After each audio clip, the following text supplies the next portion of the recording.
I'm going to ask you what is Postmates to see how good your marketing skills are. So Postmates is an on-demand delivery service. The city is our warehouse. Anything you want to order anytime, you can Postmate it and it'll be delivered to you within like 30 minutes.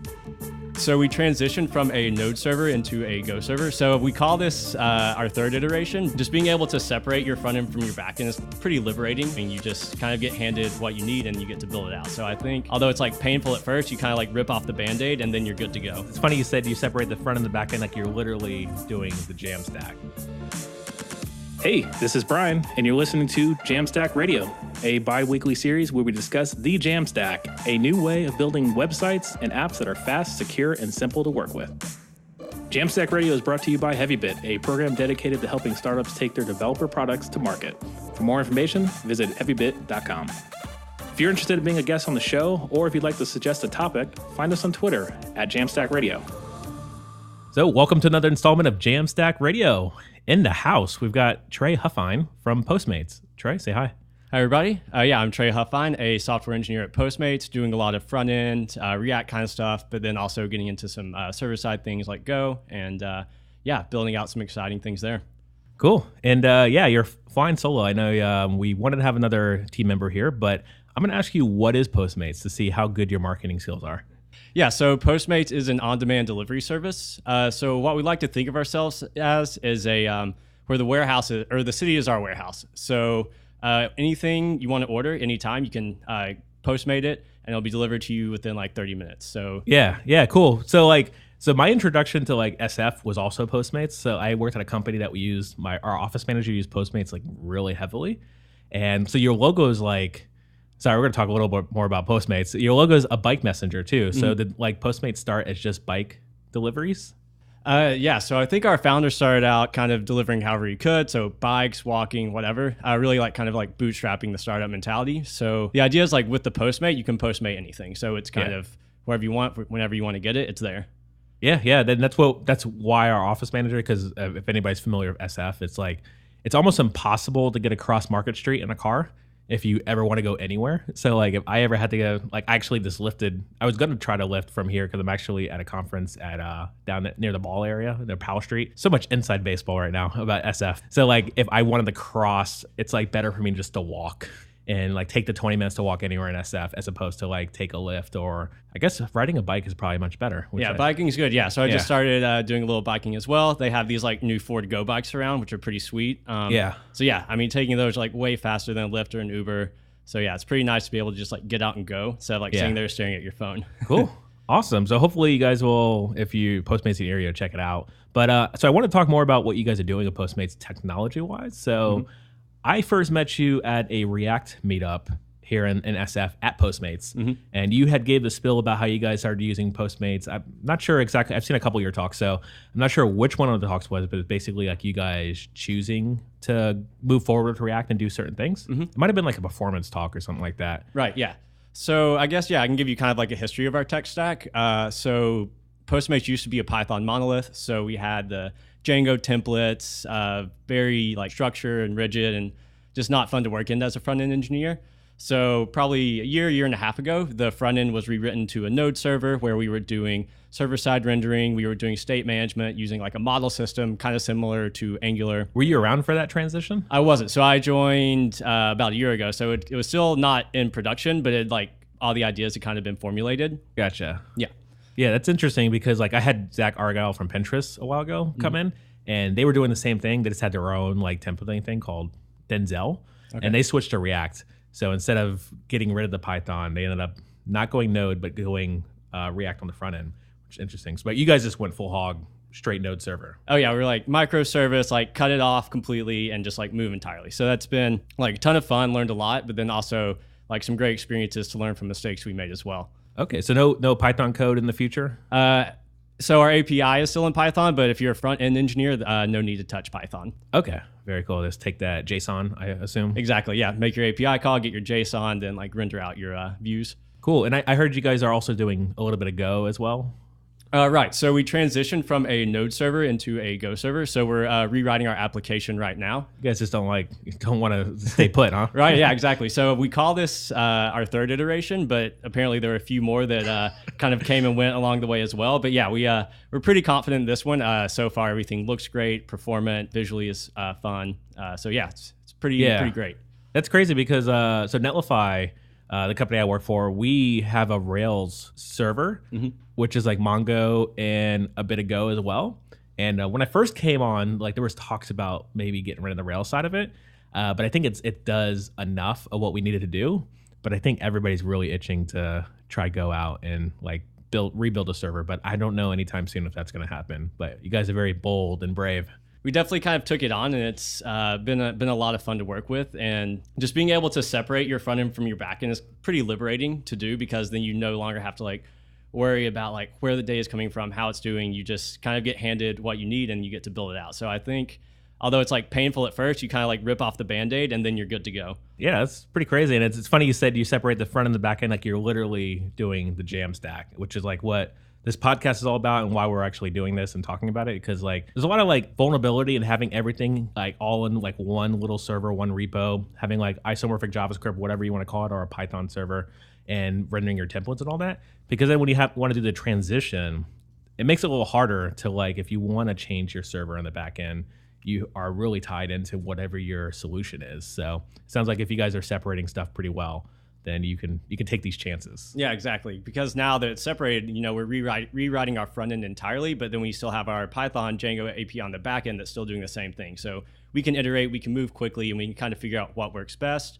And it also allows us, when we're deploying, we like don't have to be in that main line. We kind of get to do things separately and really kind of move quickly and figure out what works best for us. So having now a Go server, but then also React on the front end, what I really want to talk about is the fact that you guys, when you did your talk about your performance on React, you'd mentioned that you guys are not doing server-side rendering, and it was like a question that came after your talk. I think it was actually in the middle of your talk, and I think it was almost like a collective like silence in the room of like, how could this guy be talking about performance on React and be a forward-facing company where I think SEO is probably a big deal for you guys? Yeah, absolutely. Yeah. So talk about that, like why no server-side rendering and how are you handling it today?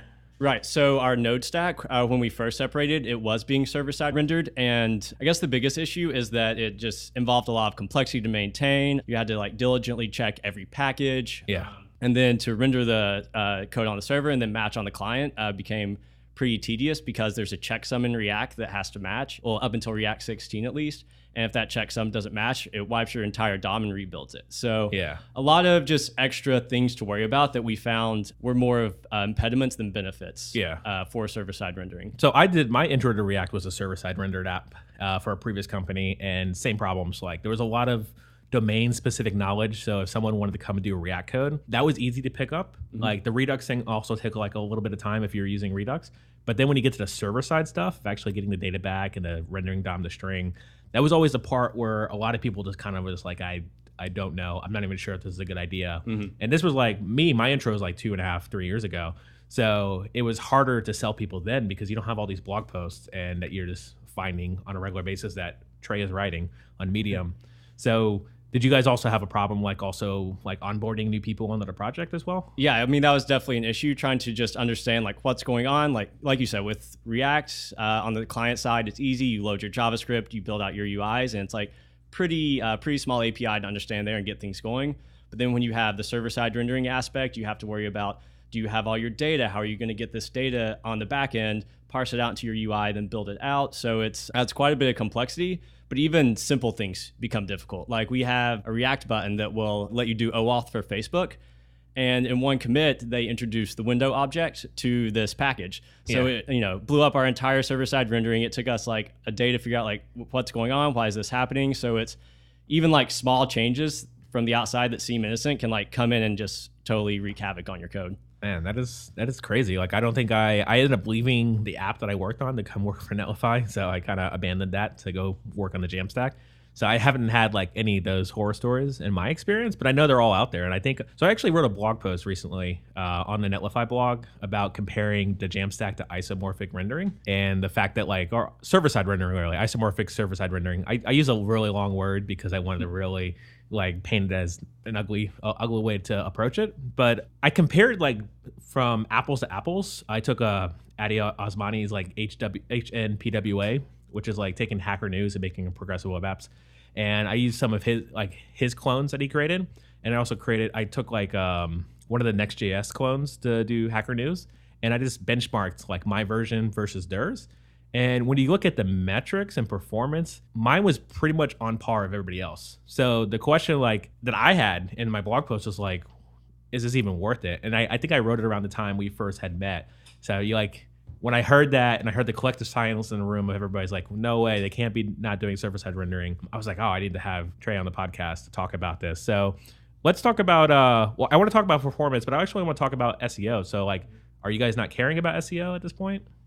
So we actually have, we've invested quite a bit into understanding it and learning it. And we have, a very experienced SEO person who's come in to manage that, as well as David Bytow, who wasn't able to make it today, former Googler, knows all about it.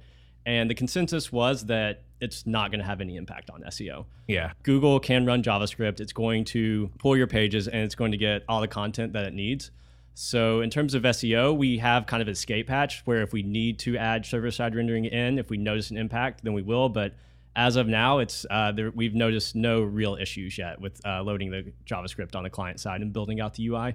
Yeah, and what's funny is that like we continue to talk as a JavaScript community about server-side rendering and how important it is, and like we need to do this.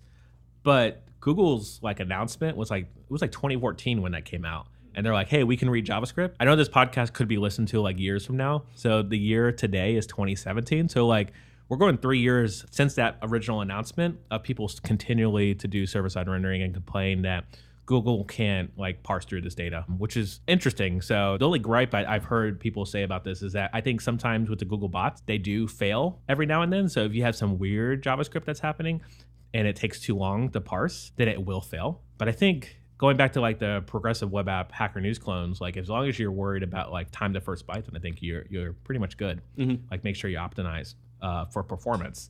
So then the question is now, are you guys concerned about performance now? That you're separating, you're going to like your JSON, getting your data from like HTTP. Is there like a team that worries about that?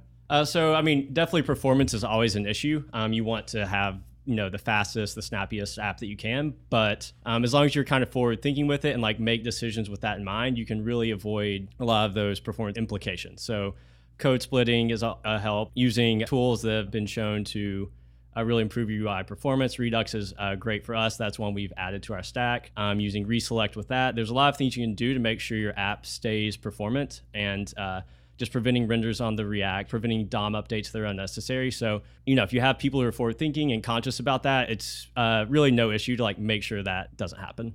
Yeah, that's. I mean, I couldn't have said it any better. Like if you're just focusing on rendering your app as quickly as possible and not doing silly things, like watching for silly things and not worrying about like teaching the next person server-side rendering and teaching how this works and why we have two routers and et cetera, et cetera.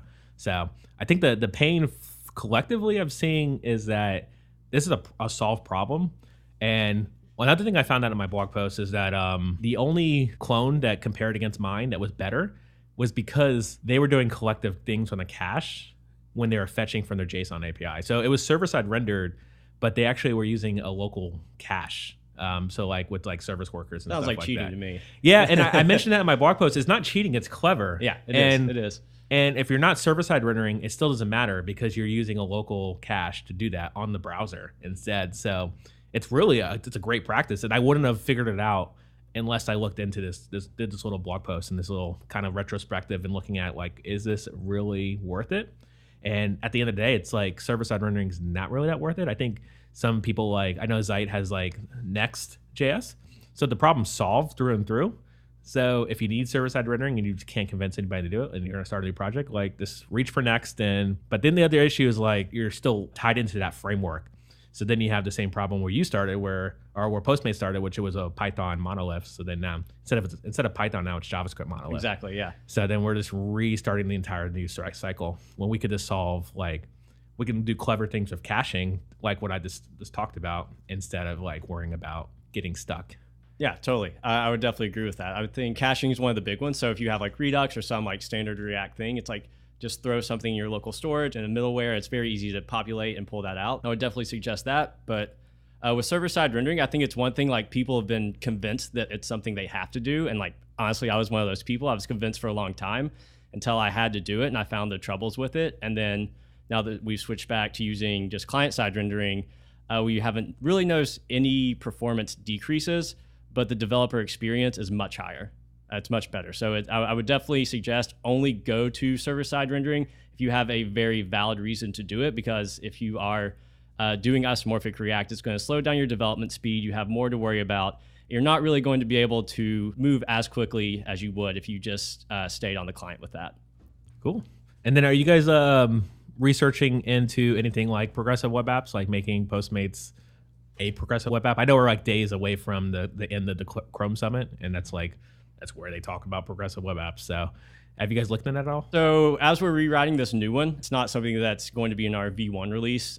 We just want the product out there first. We're entirely rewriting the UI, entirely rewriting the front end server. So that's the product at this point is our focus, which is why we kind of got rid of things we didn't see necessary, like the server-side rendering.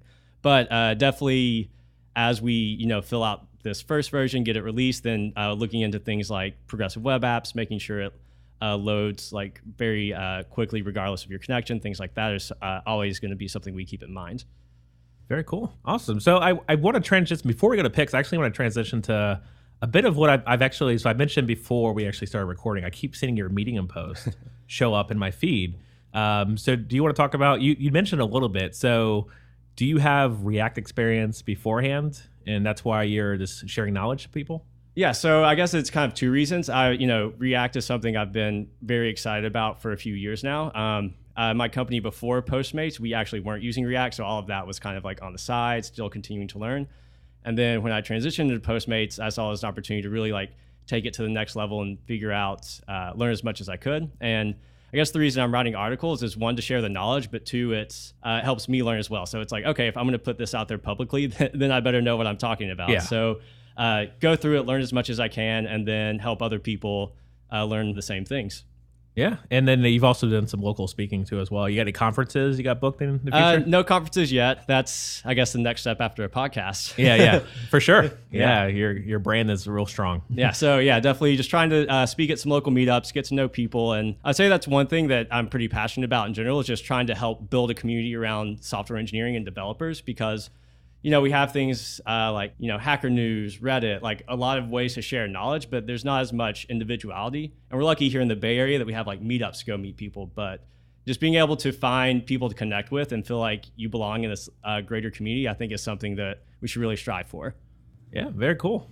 Awesome. So after you've been at Postmates for a while, you guys are now on the React train, or they were on the React train before you got there, but now they're really on the train. What's next? Do you guys think that you're pretty solidified with React? Are you peeking at things like Vue or Preact? I think we're pretty sold on React, especially with the license change. It's very nice to have that and not have that in the back of your mind. But yeah, I think React, it solves all of our problems. Everyone enjoys working in it. One thing I would like to do is get a little React Native in our mobile apps. Okay. We'll see if I can convince them, but not super confident yet. Yeah, you should talk to some of these companies that are kind of transitioning and doing these hybrid approaches. I know Netflix was doing it for a bit, and some other companies at the React Native conferences. But yeah, I think it's a way to drop it in piecemeal. Definitely, I think Airbnb said like at this point they have like 90% of their app. Oh, really? Yeah, they've kind of gone full on board. I know obviously Facebook is investing in it heavily. So yeah, I think it's something we could see kind of shape the mobile application landscape, which is pretty exciting. Awesome. So I'm going to go ahead and transition us to picks. So these are things that we're jamming on, things that keep you going throughout the day. These can be music, can be code related. Mine tend to not be ever code related, but I do have one today. But did you have your picks all ready to go? Yeah, sure. So I guess I'll go with 2 picks. Am I allowed to do 2 picks? Yeah, you can do as many as you want. All right, so I'll go all day. Cool. So I'll start with Ford Go bikes. Those things are pretty sweet. I haven't biked probably since I was like 12. When I first moved to the Bay Area, I bought a bike, didn't know how to lock it properly, and got it stolen within the first week. So these bikes have been awesome. I've been using it for like 2 weeks now. So definitely jamming on some Go bikes. The other one is kind of my passion project. It's something I've been getting into quite a bit lately, getconnected.com, GIT connected. And it's just kind of like I was talking about, finding a way to build more community, meet other developers, meet people with common interests, share knowledge, and just enjoy this world we live in. Cool. How does Get Connected work? You just log in with GitHub and then you get to connect with other Git developers? Right, yeah. So it's all done through GitHub, so it can kind of pull your projects, pull your data, and kind of give a background of who you are pretty quickly. And then we have like a posting feature, so you can post articles you found, start discussions on things you're interested about, really just give more individuality to yourself as a developer. We also have a Slack channel to meet other people, have real-time conversations. So just a way to just connect and meet others who are have the same interests as you. Sounds like the LinkedIn for GitHub, which is GitHub, are you listening? Maybe we need to acquire this project. Are you using the GraphQL API at all? Yeah, so I've been using GitHub's GraphQL API. Actually, my first exposure to GraphQL in like a real project setting. It's been a ton of fun. It's definitely changes the way you think about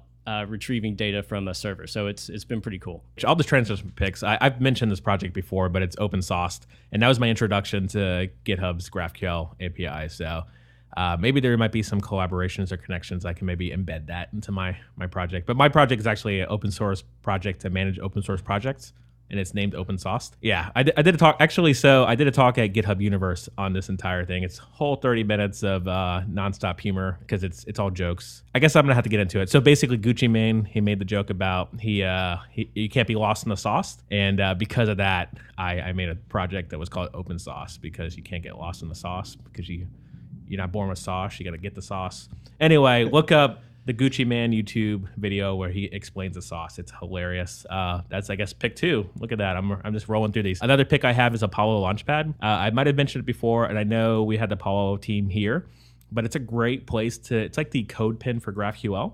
So you can actually test out like building out GraphQL schemas without investing into like the entire spec.